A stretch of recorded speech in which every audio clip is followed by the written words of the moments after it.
সাবধান, প্রত্যেক এস দিয়ে শুরু নামের দর্শকদেরই। যদি আজকের এই ভিডিওটি আপনি দেখে থাকেন তাহলে অবশ্যই ভিডিওটি সম্পূর্ণ দেখুন। আজকে এই ভিডিওর মাধ্যমে আমি আপনাদের কাছে জানিয়ে দেব নামের প্রথম লেটারটি যাদের এস লেটার দিয়ে শুরু 2025 সালের ডিসেম্বর মাসের যে শেষ অমাবস্যা তিথি, এই অমাবস্যা তিথির বেশ কয়েকটি নেগেটিভ প্রভাব নামের প্রথম লেটার যাদের এস দিয়ে শুরু তাদের উপরে পড়বে। আজকের এই ভিডিও সম্পর্কে সেই নিয়েই বিস্তারিত জানিয়ে দেব। অনুরোধ করব ভিডিওটি সম্পূর্ণ দেখুন এবং ভিডিওটি দেখে যদি আপনার ভালো লাগে একটি লাইক করে চ্যানেলটিকে সাবস্ক্রাইব করে নেবেন এমনই ভিডিও প্রতিনিয়ত পাওয়ার জন্য। দর্শক বন্ধু, আপনার নামের প্রথম লেটারটি যদি এস লেটার দিয়ে শুরু হয়ে থাকে তাহলে বলে রাখি এটি হলো ইংরেজি বর্ণমালার 19তম লেটার, যার সংখ্যাতত্ত্বের মান হয়ে দাঁড়ায় 1। এই 1 সংখ্যাতত্ত্বের মান অধিকারী ব্যক্তিদের যে ব্যক্তিত্ব লক্ষ্য করা যায় তাদের মধ্যে সবথেকে বেশি যেটি স্পষ্টনীয় সেটা হলো এরা অত্যন্তই আকর্ষণীয়। কথা, আপনার ব্যবহার, আপনার শুদ্ধ চিত্ত মানুষকে অত্যন্তই আকর্ষণ করে বন্ধু। আপনার নামের প্রথম লেটারটি যদি এস দিয়ে হয় তাহলে আপনাকে জানিয়ে রাখি 2025 সাল আপনার জন্য ঠিক ছিল না। তার কারণ এই বছরে আপনার উপর শনির প্রভাব বর্তমান ছিল। হ্যাঁ, কোনো এস দিয়ে শুরু নামের মানুষদের জন্যই 2025 সাল বড় কোনো ঘটনাকে নিয়ে আসেনি। বহু রকম বাধা, বিপত্তি, সমস্যা এবং বারবার বিফলতাকে নিয়ে এসেছে। যদিও এই বছরেই আপনাদের কর্মে উন্নতি এবং আপনাদের বাড়ি গাড়িতে নির্মাণ বা উন্নতির পরিমাণ দেখা গিয়েছিল বেশ কয়েকটি মুহূর্তে। যদি ইতিমধ্যেই আপনারা এই সমস্ত ভালো কর্মগুলির সঙ্গে যুক্ত থাকেন খুব ভালো। যদি কোনো কারণে এমনটা আপনার সঙ্গে না হয় তাহলে আপনাকে বলবো 2026 সালের অনেক অপরচুনিটি আপনাকে নতুন করে ভাবতে সাহায্য করবে বন্ধু। কিন্তু তার জন্য কয়েকটি ইম্পর্টেন্ট বিষয় আপনাকে কিন্তু জেনে রাখতে হবে। যেমন 2025 সালের এই ডিসেম্বর মাসের অমাবস্যা তিথি, এটি এই বছরের শেষ অমাবস্যা এবং এর প্রভাবে নামের প্রথম লেটার যাদের এস দিয়ে শুরু তাদের সঙ্গে যে পরিবর্তন ঘটবে সেটা হচ্ছে প্রথমেই বলে স্বাস্থ্যজনিত।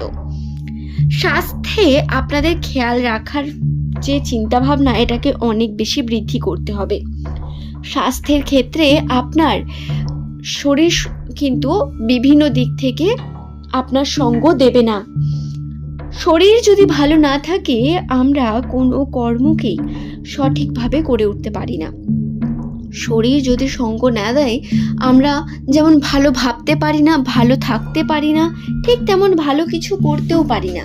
এর কারণে শরীরকে ঠিক রাখা অত্যন্ত প্রয়োজন, যার জন্য আপনার খাওয়া দাওয়ায় নিয়ন্ত্রণ, খাওয়া দাওয়ার মধ্যে সঠিক জিনিসগুলোকে নিয়ে আসা অত্যন্ত দরকারি।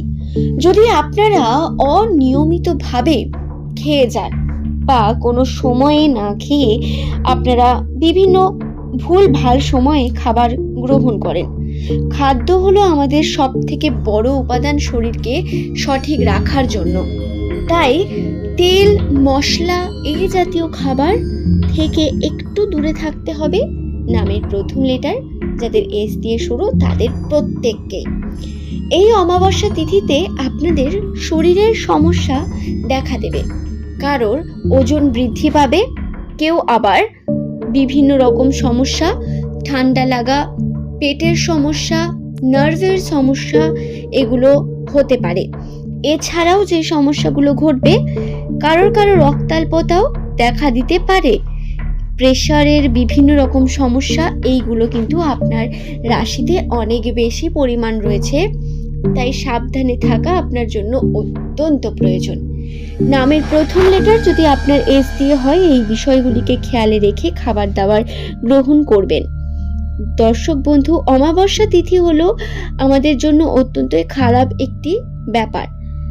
অমাবস্যা কোনোভাবেই কারোর জন্য ভালো হতে পারে না, বরং খারাপ কিছু দিককেই ইঙ্গিত করে।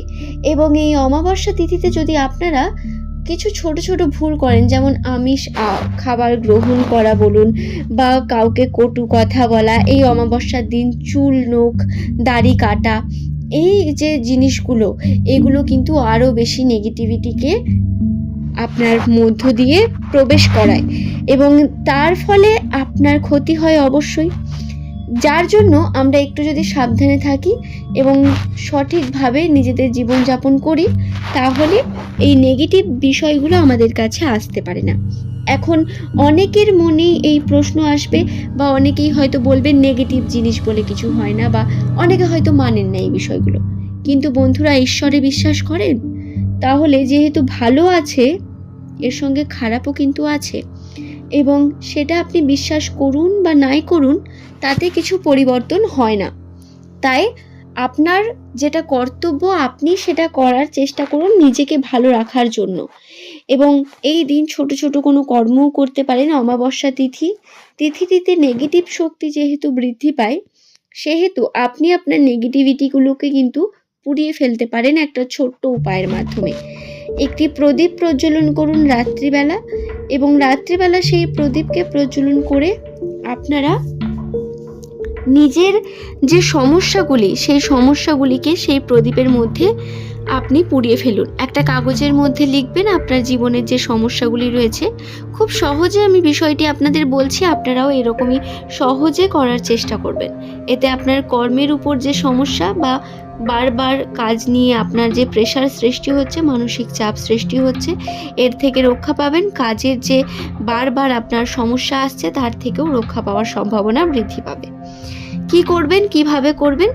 একটি কাগজ নেবেন, তাতে লাল কালি দিয়ে নিজের সমস্যাগুলোকে লিখবেন এবং রাত্রে একটি প্রদীপ প্রজ্বলন করবেন। যদি কোনো কারণে বাড়িতে প্রদীপ না থাকে, তাহলে বলবো একটা কিনে নিয়ে আসতে। তবে প্রদীপটি যদি লোহার হয় তাহলে হবে না। প্রদীপটি অবশ্যই যে কোনো ধাতুর হতে পারে, তবে কোনোভাবেই লোহার হলে কিন্তু কাজ হবে না, এই বিষয়টি খেয়াল রাখতে হবে। তারপরে প্রদীপটিকে প্রজ্বলন করুন এবং তাতে আপনি ওই যে পেপারের মধ্যে নিজের নেগেটিভিটিগুলোকে লিখেছেন, যেগুলো আপনার সঙ্গে হচ্ছে বারবার, যে সমস্যাগুলো, সেটাকে ওই কাগজটিকে পুড়িয়ে দিন ওই আগুনের মধ্যে। এবং যে ছাইটি হবে, একটা তো ছাই হবে যেটা আপনি লিখেছেন, যে কাগজটা পড়লেন, সেটা যে ছাইটি হবে সেটা আপনি কোনো জলের মধ্যে বা পুষ্করিণীর মধ্যে আপনি ধুয়ে ফেলবেন।